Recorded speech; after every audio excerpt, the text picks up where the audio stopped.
आप सभी भाई बहनों का आध्यात्मिक ज्ञानात्मक चैनल की ब्रह्म मुहूर्त ज्ञान उपदेश कक्षा में एक बार फिर स्वागत है। आज की चर्चा का विषय है प्रारब्ध को लेकर, क्योंकि कर्मों से संबंधित प्रारब्ध शब्द हमारी चर्चा में बार बार बोला जाता है, क्योंकि ये कुछ ना कुछ नए नए स्थितियां जैसे जैसे मेरे अनुभव में आती हैं, या यूं कहो कि जैसे जैसे कुछ नए शब्द या नए शब्दों द्वारा जो स्थितियां बनती हैं, उन सभी के अनुसार मैं कुछ ना कुछ वीडियो में नयापन लाने की एक कोशिश करता हूं, ताकि एक साधारण मनुष्य के जीवन में, क्योंकि प्रारब्ध को हो, भाग्य को हो, लक को हो, अक्सर भारत जैसे देश में तो देखिए जन्म पत्रियों का एक विशेष प्रचलन सा चल रहा है। और देखिए ये सभी स्थितियों का मेरा कोई प्रत्यक्ष विरोध नहीं है, लेकिन इन सभी स्थितियों पर एक साधारण मनुष्य का जो ज्ञान है वो क्रमबद्ध ना होता हुआ कुछ सुनी सुनाई बातों पर या अपनी स्वयं की बुद्धि के अनुसार जैसी जैसी स्थितियां वो बना लेता है, तो फिर ऐसी स्थितियों में कभी कभी वो अंधविश्वास की गलियों में भी अपने आप को घिरा हुआ महसूस करता है, जिसके फलस्वरूप आप देखते हो लोग कितने प्रकार के देखिए हाथों में अंगूठियां भी पहनते हैं, विविध प्रकार की मालाएं पहनते हैं, और भी देखिए जंत्र तंत्र मंत्र की अलग अलग स्थितियों द्वारा अपने प्रारब्ध को एक समाप्त करने का एक प्रयास करते हैं। जबकि गीता में तो देखिए स्पष्ट शब्दों में कहा गया, आप प्रारब्ध को टाल नहीं सकते। देखिए कर्मफल सिद्धांत की स्थितियां हैं, अक्सर हमारी चर्चा तो देखिए कर्मफल सिद्धांत से संबंधित स्थितियों पर बार बार होती रहती, क्योंकि प्रारब्ध एक संचित कर्मों का ही एक हिस्सा है। और संचित कर्मों का अभिप्राय देखिए एक मनुष्य जीवन के किए गए कर्मों का नहीं, आपके हमारे भले ही देखिए 100 जन्म पहले जो मनुष्य जीवन में हमने कर्म किए थे, चाहे 1000 जोनी पहले जो कर्म किए थे, वो भी कर्म जब तक आपके हमारे जीवन में भोग लिए नहीं जाते तब तक वो देखिए प्रारब्ध समाप्त नहीं होता। देखिए प्रारब्ध का जो एक स्पष्ट जो एक अर्थ है, उसका अभिप्राय जो फल देने को उन्मुख हो चुका है, तैयार हो चुका है। अब देखिए कभी कभी आपके हमारे जो नए क्रियामान कर्म है, देखिए 3 स्थितियां हैं कर्मों की। मनुष्य योनि में आप हर समय नए नए कर्म करते हो, यह कर्म करने का अभिप्राय फल पाने की इच्छा से है। आप भाई बहनों को हो सकता है ध्यान होगा, तकरीबन 4, 4.5, 5 वर्ष पहले हमारी एक वीडियो आई थी, कर्ता भोक्ता और आत्मा की स्थितियों पर कुछ प्रकाश डाला था। क्योंकि आत्मा देखिए चेतन तत्व है, परमात्मा अनंत स्वरूप सत्ता है, परमात्मा को परम चेतन कहा जाता है। चेतन का अभिप्राय आत्मा केवल अपने प्रति ही एक जानकारी रखती है, अन्य आत्माओं के प्रति उसका कोई ज्ञान नहीं होता।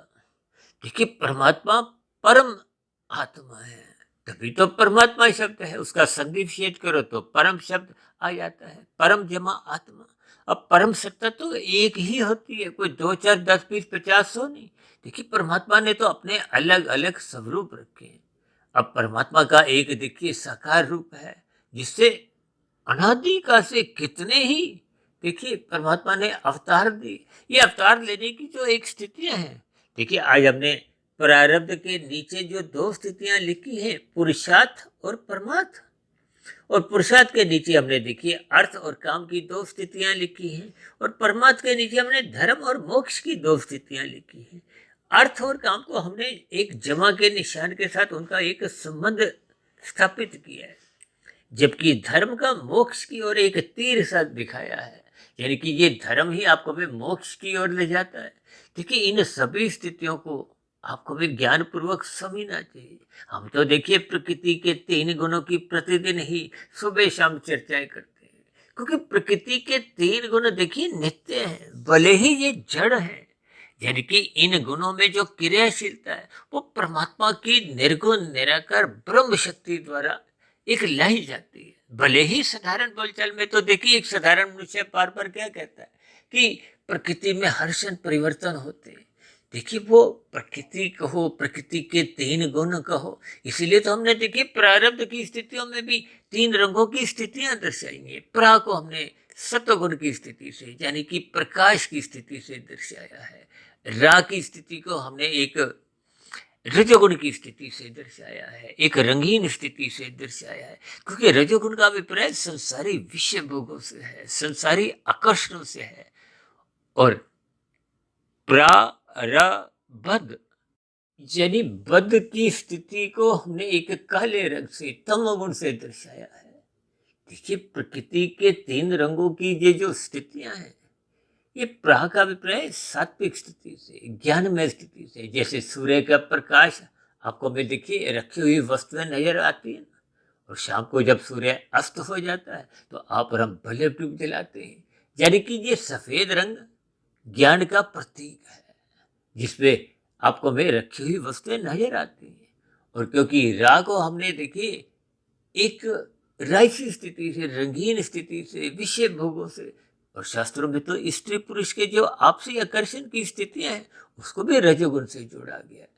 देखिए रजोगुण की स्थितियों को हम रंगीन स्थितियों से भी जोड़ते हैं। ये विषय भोगों की रंगीनिया को, संसार की आकर्षण को, किसी भी देखिए इन सभी स्थितियों को हम परमात्मा की प्रेरणा से, गुरुओं के आशीर्वाद से, ब्रह्म मुहूर्त समय विशेष में कुछ तर्क पूर्वक, अर्थ पूर्वक, कुछ युक्ति पूर्वक स्थितियों को ढूंढते हुए, कुछ उदाहरणों द्वारा इन सभी स्थितियों पर कुछ ना कुछ प्रकाश डालते रहते हैं।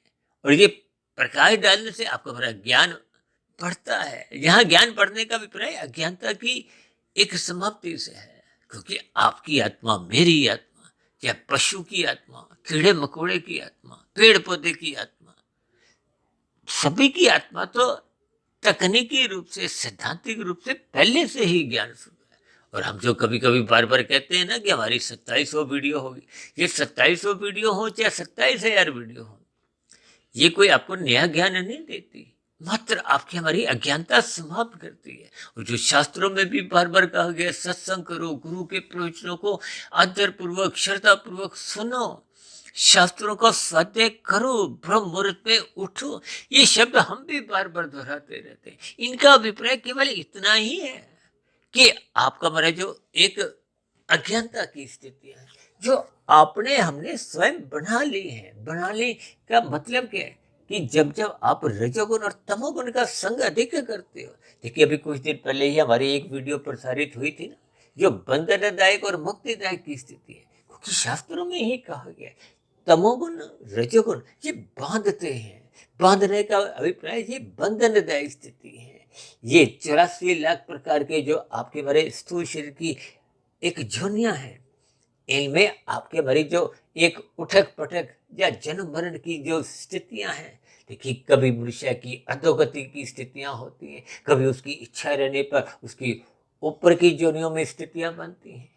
जबकि मनुष्य जोनि का इसलिए शास्त्रों में एक विशेष महत्व समझाया गया, क्योंकि मनुष्य जोनि एक कर्म जोनि है।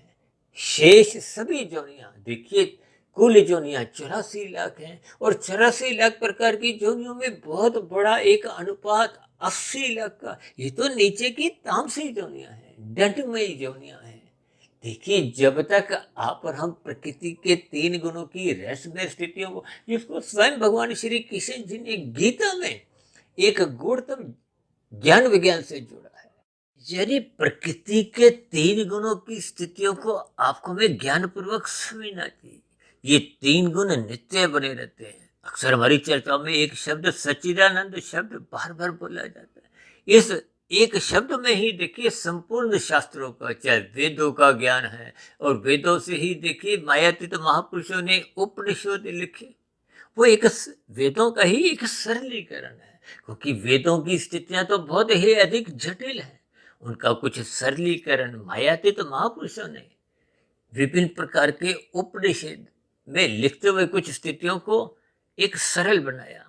लेकिन जब उन स्थितियों से भी बात नहीं बनी, तो फिर विभिन्न प्रकार की स्थितियां, विभिन्न प्रकार के पुराण लिखे गए। ये भी मायातीत महापुरुषों द्वारा ही परमात्मा की प्रेरणा से लिखे गए। और हम देखिए इन सभी स्थितियों को, वेदों का ज्ञान को हो, उपनिषदों का, चाहे पुराणों का, ये गीता गीता और वेद के ज्ञान को देखिए अपौरुषेय कहा जाता है, क्योंकि वेद किसी ने भी लिखे नहीं, उसको अपौरुषेय कहा जाता है। वो सृष्टि के आरंभ में परमात्मा के मुख द्वारा प्रकट किए जाते हैं। और ये जो स्वयं भगवान श्री कृष्ण जी ने महाभारत की जो एक युद्ध की स्थिति में अर्जुन को जो एक ज्ञान उपदेश दिया, वो भी तो परमात्मा के देखिए बोल है, इसलिए उनको भी अपौरुषेय कहा जाता है। देखिए विभिन्न प्रकार के ये पुराणों के बाद दर्शन शास्त्र है, और भी कितने देखिए एक आध्यात्मिक ग्रंथ कहो, शास्त्र कहो, विभिन्न एक महापुरुषों द्वारा परमात्मा के प्रेरणा से लिखे गए।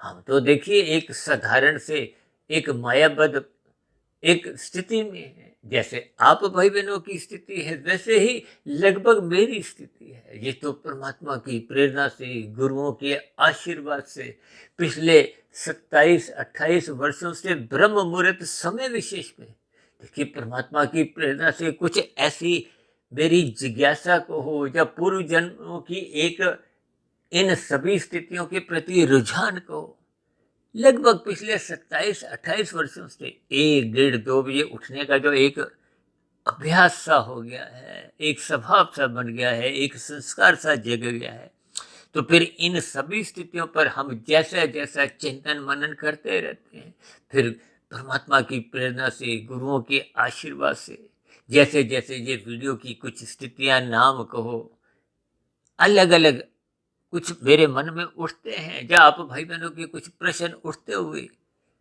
इन सभी स्थितियों पर जैसी जैसी स्थितियां बनती हैं, देखिए संसार में प्रतिदिन आप देखोगे कि कितनी ही प्रकार की स्थितियां बनती हैं, कुछ राजनीतिक दलों द्वारा, कुछ सरकारी विभागों द्वारा, कुछ औद्योगिक घरानों द्वारा, आपके हमारे दिनचर्या में नौकरी पेशा की स्थितियां हैं, दुकानदारी की स्थितियां हैं, और भी देखिए आपके हमारे परिवार में, गली मोहल्ले में, शहर में विभिन्न प्रकार की स्थितियां आप और हम देखते हैं।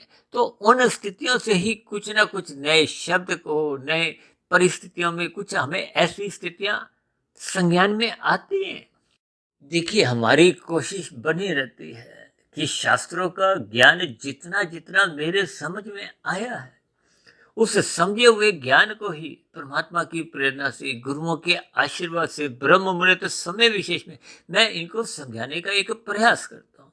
और उस प्रयास में ही प्रतिदिन सुबह हम ब्रह्म मुहूर्त ज्ञान उपदेश कक्षा, शाम को संध्या बेला ज्ञान कक्षा, या इनसे संबंधित कुछ स्थितियों पर कुछ ना कुछ वीडियो प्रसारित करते रहते हैं, ताकि मेरा स्वयं का ज्ञान भी देखिए परिपक्व स्थिति में बना रहे। क्योंकि ज्ञान जब तक बना रहता है, देखिए आत्मा जब जब अपने मूल स्वरूप में स्थित होती है, तो आत्मा का परमात्मा से संबंध बना रहता है। देखिए आत्मा ज्ञान स्वरूप है, परमात्मा आनंद स्वरूप सत्ता है। आत्मा और परमात्मा का सजातीय संबंध है, और ये संबंध तभी बनता है ना जब आप ज्ञान में स्थिति में रहते। यदि आप संसार के सम्मुख होते हो, तो इसका मतलब क्या है कि आपकी परमात्मा से विमुखता बनती है। परमात्मा से विमुखता बनते ही आपका हमारा ज्ञान भी कमजोर होता है, और जो आनंद की झलके हैं, जिसको आप और हम अज्ञानता संसार में, संसारी 5 भोग्य विषयों में, यानी कि संसारी उपलब्धियों में ही आप और हम दिन रात ढूंढते हैं।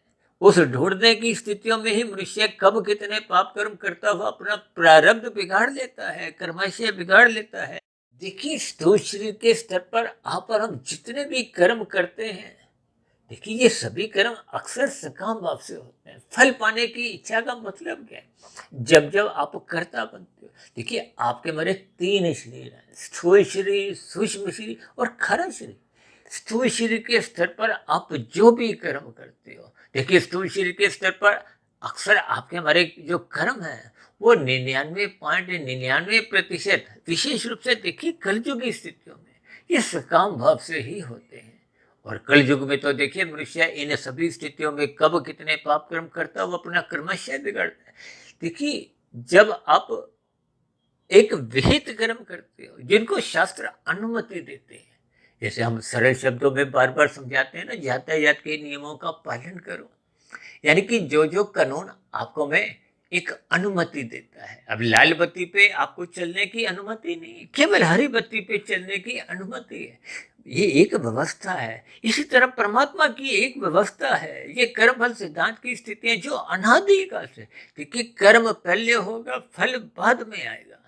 और क्योंकि कर्म फल के बाद एक शब्द क्या है, सिद्धांत। सिद्धांत का मतलब ये, इसमें कोई किंतु परंतु की कोई गुंजाइश नहीं है। यानी कि कुछ स्थितियां ऐसे नहीं बनेंगी, ऐसा कहीं भी कहीं इस सिद्धांत का मतलब नहीं है। यानी कि ये सिद्ध हुई हुई स्थिति है। इसका अभिप्राय क्या है कि किए गए कर्म का फल आना निश्चित है। आने में देखिए, क्योंकि कर्म एक बीज है, सभी बीजों की एक अलग अलग स्थितियां हैं। कोई देखिए किया गया कर्म 5 मिनट में भी फल देता है। अब देखिए ना, आपने मोमबत्ती जलाई हुई है, अब मोमबत्ती जलाते ही आप उंगली को उसके आगे लेके जाओ तो आपको तुरंत आपकी उंगली जलती है। तो यानी कि उसका फल कितनी जल्दी आ गया। ऐसे ही देखिए इनकी एक स्थितियां हैं, कर्म और फल के बीच में। भले ही ये शब्द तो देखिए साथ साथ जुड़े हुए हैं, लेकिन फल आने में देखिए समय लगता है। अलग अलग कर्मों की स्थितियां, बीजों की स्थितियां, कोई हफ्ते में फल आता है, कोई 3 महीने में। देखिए खेत में भी आप जितने तरह के बीज बोते हो, सबके फल कोई 2 महीने में, कोई 3 महीने में, कोई साल में, कोई 10 साल में।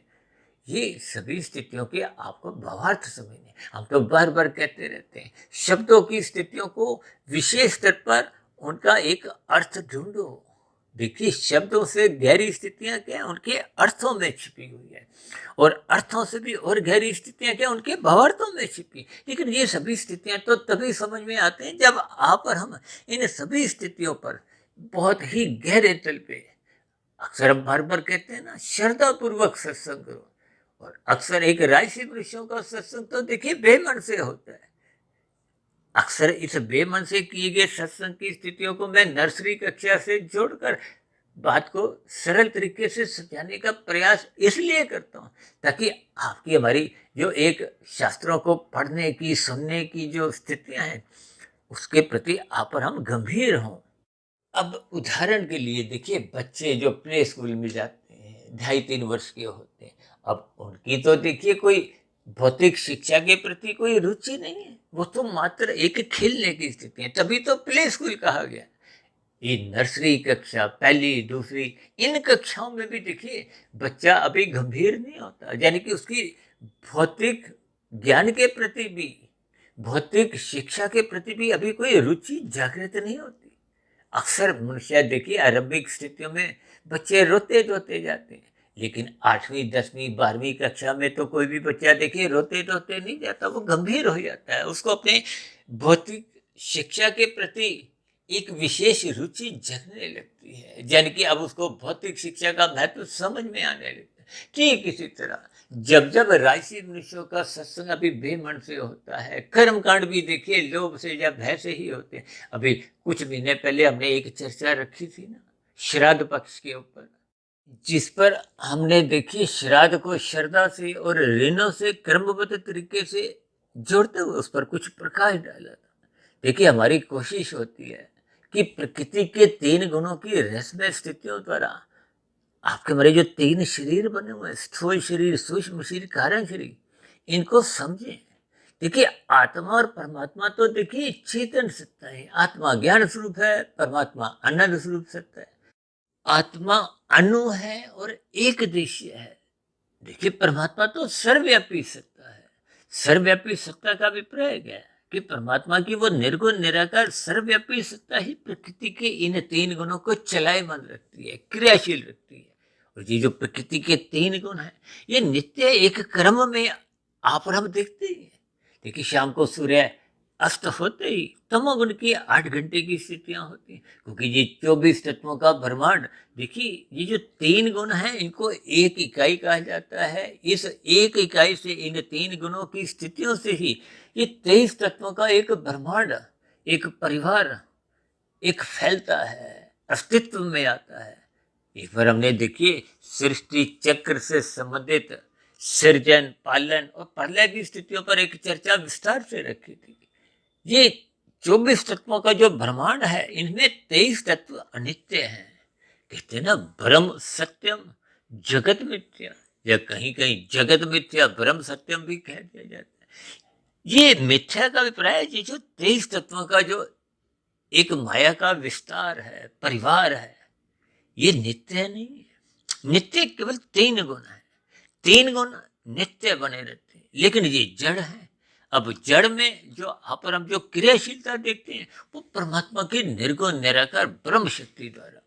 देखिए परमात्मा के जो सगुण साकार की स्थितियां हैं वो आध्यात्मिक लोक की स्थितियां हैं, जहाँ मायातीत महापुरुषों द्वारा एक विभिन्न प्रकार की देखिए आनंदमय स्थितियों का एक जीवन बीतता है।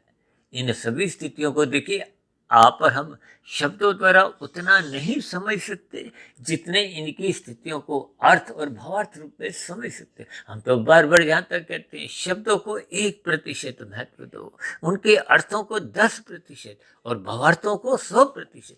लेकिन ये सब स्थितियाँ एक क्रमशः समझाने के लिए हैं, समझने के लिए हैं, ताकि बात की गहराई आपको में समझ में आ जाए। जैसे देखिए बच्चों को आरंभिक स्तर पर कुछ मोटे मोटी स्थितियों का बोध करवाया जाता है। यूँ तो बच्चा देखिए कभी कभी माता पिता से ऐसा प्रश्न भी करता है कि मम्मी पापा मैं कैसे कहाँ से आया, तो अक्सर माता पिता उनको क्या समझाते हैं कि आपको हम अस्पताल से लेके आए।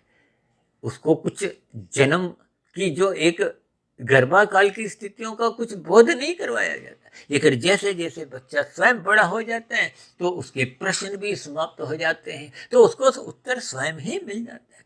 इसलिए हम सभी भाई बहनों की देखिए कभी कभी कुछ आप और हम प्रश्न प्रश्न रखने के लिए नहीं, उत्तर जानने के लिए नहीं पूछते, प्रश्न मात्र प्रश्न पूछने के लिए ही रखते हैं। कभी कभी हम तो देखिए प्रश्न का उत्तर देते हैं तो वो प्रश्न का उत्तर तो सुनता नहीं है, एक नया प्रश्न बीच में ही खड़ा कर देता है। ये सभी स्थितियां देखिए संसार में एक राशि मनुष्यों द्वारा अक्सर देखने में आती है। इसलिए तो बार बार कहा जाता है कि रजोगुण तमोगुण ये दोनों गुण बांधते हैं, बंधनदायक है, जबकि सतगुण को मुक्तिदायक कहा गया। मुक्तिदायक का मतलब क्या है कि आपको ज्ञान में स्थितियों को समझना होगा, ये जीवन के गणित को, कर्मफल सिद्धांत की स्थितियों को समझना होगा। आपके हमारे जो 3 शरीर है, ये 3 शरीर में देखिए जन्म मरण की स्थितियां तो स्थूल शरीर की हैं, सूक्ष्म शरीर कारण शरीर तब तक बना रहता है जब तक आपको हमें इस जन्म मरण के बंधन से मुक्ति नहीं मिलती, मोक्ष की यानी मायातीत की स्थिति को आप और हम प्राप्त नहीं होते। और मायातीत की स्थिति तो देखिए तभी बनती है जब स्थूल शरीर के रहते रहते आप और हम कार्य शरीर से अज्ञानता समाप्त कर देते हैं।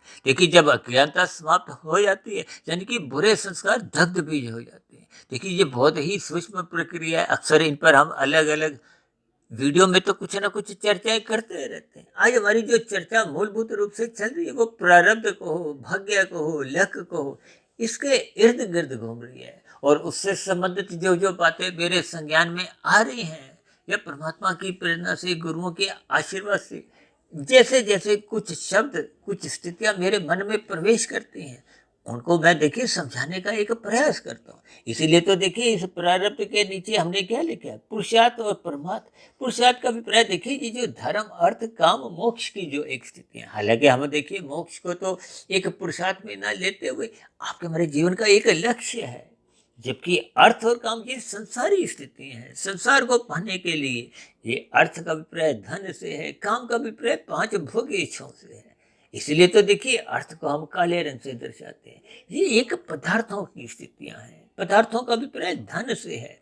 धन का अभिप्राय देखिए आप और हम समझते हैं ये कोई प्रत्यक्ष रूप से कोई खाने की चीज नहीं है, यानी कि ये तन को हो, अर्थ को हो, धन को हो, ये सब एक ही स्थितियां हैं। इसलिए इसको देखिए हम काले रंग से दर्शाते हैं। और काम का अभिप्राय आपके हमारी भोग इच्छाओं से, गंध, रस, रूप, स्पर्श, शब्द, इन 5 स्थितियों को ही प्राप्त करने के लिए आप पुरुषार्थ करते हैं, भाग दौड़ करते हैं। और मैं तो यहाँ तक कहता हूँ कि आज मनुष्य जितने भी देखिए पाप कर्म करता है वो कानून का उल्लंघन करता है। उसके पीछे का कारण क्या है? आपके हमारी भोग इच्छाएं, आपके हमारी काम इच्छाएं। और काम इच्छाओं का मतलब क्या है? 5 प्रकार के ये सुख, जिनको मैं सरल शब्दों में देखिए सुख, सुविधा, स्वाद, सम्मान, सत्ता से भी जोड़कर समझाने का एक प्रयास करता।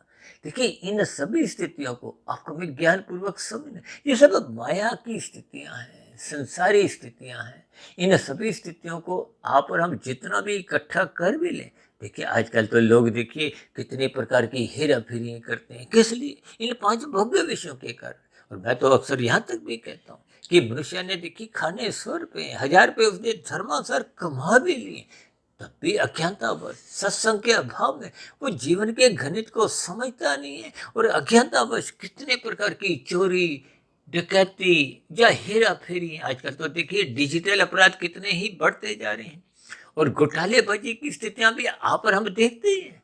देखिए ये सभी स्थितियां आपका हमारा क्रमशः बिगाड़ती है। देखिए स्थूल शरीर के स्तर पर हम जो जो स्थितियां एक कर्म रूप में करते हैं, वो चाहे कानून के रूप में हो चाहे एक शास्त्रों के अनुसार, देखिए कानून की स्थितियां तो आपको मैं यहीं पे ही, यदि आप पाप कर्म करते हो लाल बत्ती पे भागते हो, अक्सर हम ये उदाहरण बार बार देखते हैं क्योंकि ये बात एक बहुत ही सरल स्थिति में मनुष्य को समझ में आ जाती है। लेकिन जब जब आप और हम यहाँ बच जाते हैं या किसी कारणवश कुछ बचने की स्थिति में पहुंच जाते हैं, तो परमात्मा के यहाँ आपके मेरे चलाने साथ के साथ कटते रहते हैं, भले ही आपको हमें मिलने में समय लगता है। इसलिए तो ये प्रारब्ध की स्थिति है। देखिए प्रारब्ध का मतलब क्या है? जिन कर्मों को आप भूतकाल में मनुष्य जीवन में, क्योंकि कर्मों का जो फल आना है भोगने की स्थितियां तो देखिए 84 लाख प्रकार की जोनियां हैं।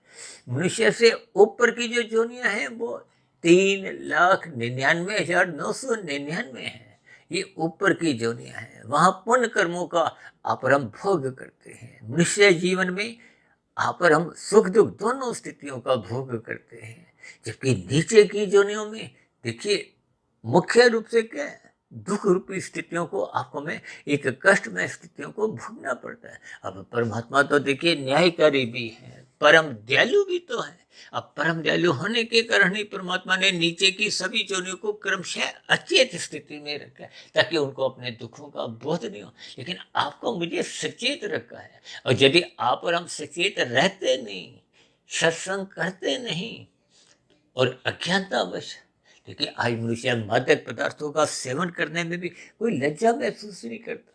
भागवत पुराण में तो स्पष्ट शब्दों में ही 5 स्थितियों का वर्णन किया गया है: दूध कीड़ा, मदपान, स्त्री संग, हिंसा और अनीतिगत कार्यों से कमाया गया धन। ये सभी स्थितियां आपको में अचेत करती हैं, आपका हमारा पाप कर्मों का क्रमशः बिगाड़ती है, आपका हमारा एक कानून के उल्लंघन की स्थितियों में भी आपको हमें बांधती है। ये सभी स्थितियां बंधनदायक है। ये सभी स्थितियों पर जब जब मनुष्य गिरता जाता है तो उसका क्रमशः बिगड़ता है, बुरे संस्कार बनते हैं। देखिए स्थूल शरीर के स्तर पर आप जो जो स्थितियां बनाते हो उसका क्रमशः बनता है और क्रमशः से संबंधित ही संस्कार बनते हैं। जबकि मानसिक स्तर पर आप जब जब कुसंग करते हो, बुरा चिंतन करते हो, देखिए अच्छा चिंतन करोगे तो अच्छे संस्कार बनेंगे, बुरा चिंतन करोगे तो बुरे विचार बनेंगे। और देखिए जब जब आपकी भोग इच्छाएं बढ़ती जाती हैं तभी तो शास्त्र कहते हैं सादा जीवन उच्च विचार। सादा जीवन का मतलब ही क्या है? क्या आप अपने जीवन की अवस्थाओं को सीमित रखो। देखिए दाल रोटी तो हमको आपको सबको चाहिए, 2 4 6 जोड़ी वस्त्र चाहिए, रहने को घर चाहिए। अभी कुछ दिन पहले ही हमने एक वीडियो प्रसारित किया था ना, जिसमें आवश्यकता की एक थाली दर्शाई थी, भोग विषयों की एक विभिन्न प्रकार के भोगों से सजी हुई एक थाली दर्शाई थी, और एक थाली में हमने देखी नोटों की स्थितियां और भी धन दौलत सोने की स्थितियां ये दर्शाई थी। तो ये सभी स्थितियां आपको में ज्ञान पूर्वक समझनी होती है। जब जब आप दाल रोटी से आगे की स्थितियों में जाते हो तो निश्चित रूप से मनुष्य से कुछ कुछ पाप कर्म होने लगते हैं। इतना लाभ की स्थिति में मनुष्य सात्विक बना रहता है, धर्मानुसार अपनी दिनचर्या रखता है, उसके क्रियामान कर्मों में यानी कि नए कर्मों में कोई गिरावट नहीं आती। वो कानून का भी पालन करता है और शास्त्र संगत स्थितियों में रहता वही वो धर्मानुसार ये अर्थ और काम करता है। अक्सर हम बार बार कहते हैं ना, धर्म की 4 दीवारी इतनी ऊंची बनाओ, इतनी मजबूत बनाओ कि ये अर्थ और काम की स्थितियां उस दीवार को तोड़ ना सके, लांद ना सके। क्योंकि जब जब ये धर्म की स्थितियां कमजोर होती हैं तो इसका मतलब क्या, आपके हमारे पाप कर्मों का क्रमशः बिगड़ता है, बुरे संस्कार बनते हैं, और बुरे संस्कार ही बार बार मन बुद्धि के स्तर पर एक बुरे विचार फुरने उठाते रहते हैं, और ऐसे फुरने फिर आपको हमें चैन से बैठने नहीं देते। ये नए नए भोग विषयों को जबरदस्ती भोगने पे विवश कर देते हैं, पाप कर्म करने पर विवश कर देते हैं, भद्दे कर देते हैं। देखिए समाज में जो बलात्कार, हत्या और भी देखिए कुछ जघन्य अपराध है, जिनका देखिए हजारों लाखों जन्मों तक नीचे भटकना पड़ता है। देखिए ये बहुत ही सूक्ष्म स्थितियां हैं, जिन पर आप जितना गहन चिंतन करोगे। देखिए शास्त्रों में एक एक स्थिति पर विस्तार से समझाया गया, लेकिन सूत्र रूप में समझाया गया है। उन सूत्रों के अर्थ भावार्थ आपको हमें समझने होते हैं। इसलिए तो हम बार बार कहते हैं श्रद्धा पूर्वक सत्संग करो, गुरु के प्रवचनों को आदर पूर्वक सुनो, शास्त्रों का स्वाध्याय करो, क्योंकि श्रद्धा पूर्वक किया गया सत्संग मात्र 1% की सफलता है, और उस 1% की सफलता को समय के रहते रहते देखिए सत्संग की भी एक मियाद होती है, वो कमजोर पड़ने लगता है। क्यों? क्योंकि राशि स्थितियां देखिए, दिन में तो राशि स्थितियों की 8 घंटे की स्थितियां आप और हम अच्छी तरह जानते हैं। जब विषय भोगों की स्थितियां आपके इर्द गिर्द मंडराती हैं, तो अक्सर जिसकी सात्विक स्थिति कमजोर होती है, वो उन 5 राशि स्थितियों में सहज ही आकर्षित होता है। उन आकर्षित स्थितियों में अपने आप को स्थित करता हुआ मनुष्य कब उनको एक भोग दृष्टिकोण से भोगता है, रस लेता है, जिसके फलस्वरूप उसकी आसक्ति बढ़ती है।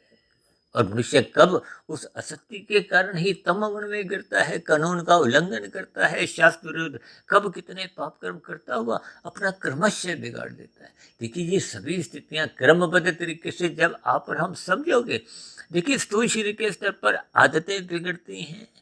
उन बिगड़ी हुई आदतों को जब मन बुद्धि की अच्छी प्रकार से स्वीकृति मिल जाती है, यानी कि बुद्धि भी रस लेने लगती है, तो निश्चित रूप से मन बुद्धि के स्तर पर स्वभाव बिगड़ने लगता है। और यही स्थितियां जब महीनों बन जाती हैं, सालों बन जाती हैं, तो फिर कारण शरीर में आपका हमारा बुरा संस्कार बन जाता है। क्योंकि ये बहुत ही सूक्ष्म स्तर पर इन सभी स्थितियों को आपको में ज्ञान की कड़ियों से जुड़ना होगा।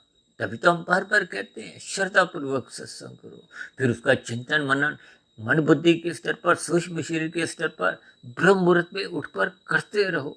ये 10% की सफलता है। और ये निरंतर देखिए, फिर आप जब अपने जीवन में ब्रह्म मुहूर्त में उठकर इन सभी स्थितियों पर चिंतन मनन शोध की स्थितियां बना लेते हो, तो निश्चित रूप से आपके हमारे जीवन में ये सात्विक स्थितियां मजबूत होने लगती हैं। ये शास्त्रों की स्थितियों को निरंतर जब आप और हम मन बुद्धि के स्तर पर चिंतन मनन करते रहते हैं, दिन में राशि स्थितियों को एक मर्यादित रखते हैं, तो फिर आपका हमारा जो एक कारण शरीर में वो धीरे धीरे शुभ संस्कार बनने लगते हैं। ये शुभ संस्कार बनने की स्थितियां ही आपके हमारे जीवन की देखिए शुद्ध कमाई होती है। शुभ संस्कार बनने का मतलब ये कर्म योग, ज्ञान योग, भक्ति योग की स्थिति है। ये योग की स्थितियां ही एक परमार्थ की स्थितियां हैं। ये परमार्थ की स्थितियों का अभिप्राय धर्म और मोक्ष की स्थितियां हैं। देखिए धर्म सर्वप्रथम आपको हमें मजबूत बनाना होता है।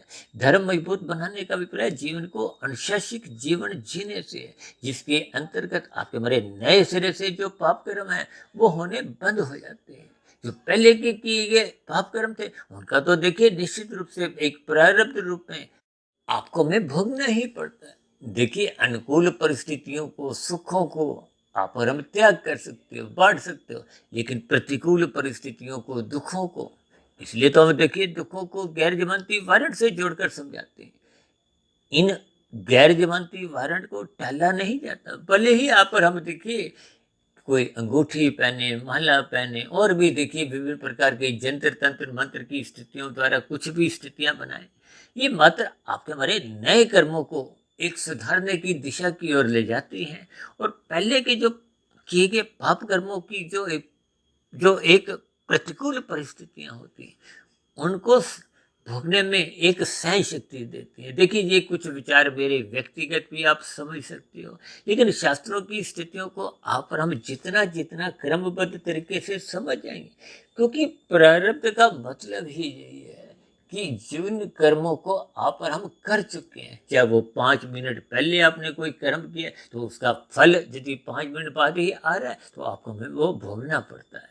इसी तरह 5 जन्म पहले आपने जो भी एक अच्छा बुरा कर्म किया था, देखिए अच्छे कर्मों का तो आप, मैंने कहा ना, पुण्य कर्मों का फल तो आप बांट सकते हो, लेकिन प्रतिकूल स्थितियों को, देखिए, मनुष्य के जीवन में जब जब दुख आते हैं, तभी तभी वो अपनी जन्म पत्रियां लेकर इधर उधर भटकाव की स्थितियों में जाता है। जब जब सुख आते हैं, तब मनुष्य कभी भी इस बात पर कोई चिंतन नहीं करता कि मेरे ये इतने सुख क्यों आ रहे हैं। लेकिन फिर भी मनुष्य योनि का महत्व इस दृष्टिकोण से अधिक होता है कि आप और हम साधना आरंभ करें। साधना आरंभ करने का अभिप्राय क्या है कि आप वर्तमान जीवन में धर्म को प्रथम स्थान पे रखें, नए सिरे से अर्थ और काम को एक मर्यादा में रखें और मोक्ष प्राप्ति की दिशा की ओर चलने के लिए ये कर्म योग, ज्ञान योग, भक्ति योग की स्थितियों में सहज ही अग्रसर हो, बढ़ते जाए। देखिए, ये सभी स्थितियां तो तभी बनती हैं जब आप श्रद्धापूर्वक निरंतर सत्संग करते हो, ब्रह्म मुहूर्त में उठते हो, यानी कि सादा जीवन, उच्च विचार रखते हो। ये सभी स्थितियां जब निरंतर आपके हमारे जीवन में बनी रहती है, यानी कि गुरु के प्रवचनों को आप आदरपूर्वक सुनते रहते हो, शास्त्रों का स्वाध्याय करते रहते हो, इन सभी स्थितियों को जब आप निरंतर ब्रह्म मुहूर्त में उठकर करते हो, तो आपका हमारा रजोगुण फिर बिगड़ता नहीं है।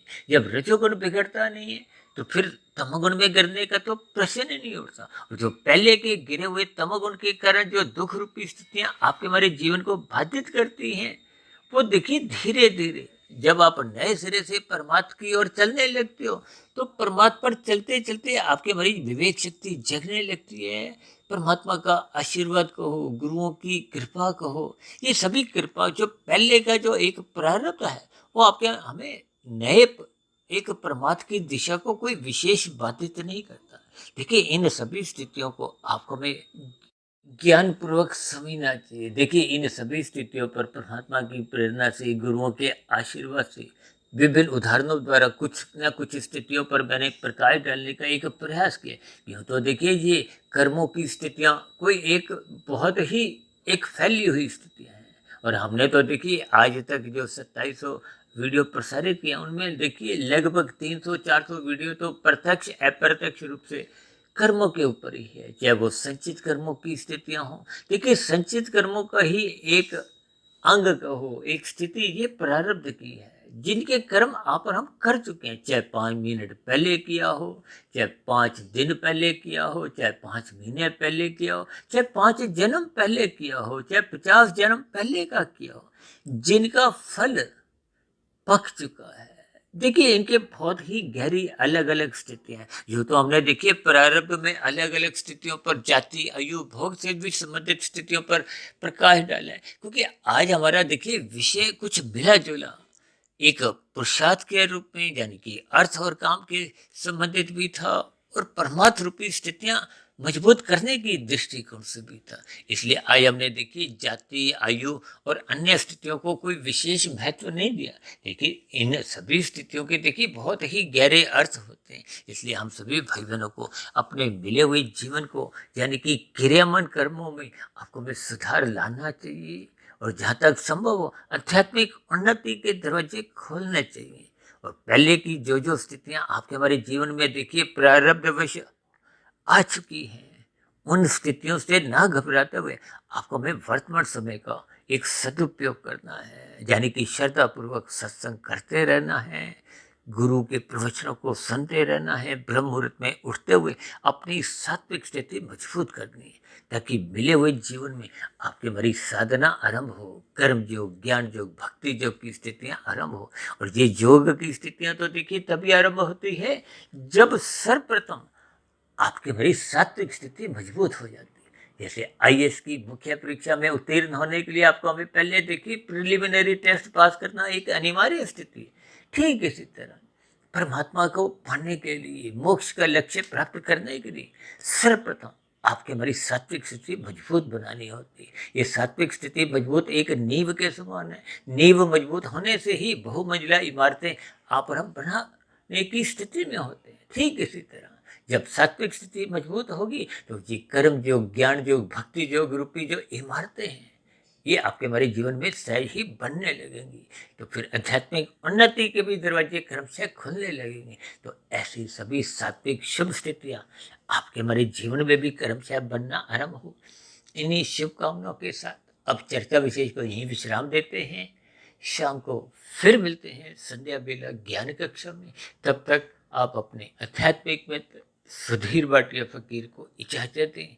फिर भी आज की वीडियो से संबंधित कोई बात आपको समझ नहीं आई हो, या मेरी कही गई बातें आपको तर्कसंगत सही नहीं लगी हो, या मेरी ही कही गई बातों पर आपकी किसी प्रकार की कोई शिकायत हो, आपत्ति हो, इन सभी स्थितियों के लिए नीचे दी गई कमेंट्स बॉक्स पर आपके प्रश्नों का, आपके सुझावों का और आपकी शिकायतों का सदा ही स्वागत है।